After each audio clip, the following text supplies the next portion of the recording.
ही हिरव्या मुगाची आमटी आहे. तव्यामध्ये मूग भाजून घेतलेले आहेत, स्वच्छ धुवून भाजून घेतलेले आहेत आणि कुकरला 4 शिट्ट्या काढलेल्या आहेत. तर त्याची आपण आमटी करणार आहोत. मस्त भाजल्यामुळे एकदम खमंग अशी लागते ही मुगाची आमटी.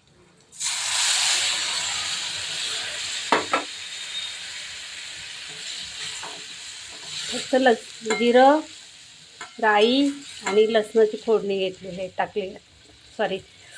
दिलेले आहे. आता 1 चमचा बाजरीचं पीठ अर्धा पेला पाण्यामध्ये कालवून घेतलेलं आहे. टेस्ट फार छान येते आणि मूग कुकरला लावताना चिमूटभर मीठ घातलेलं आहे, त्यामुळे आता वरून मीठ घालायची गरज नाही. अशी आहे आपली मुगाची छान छान आमटी.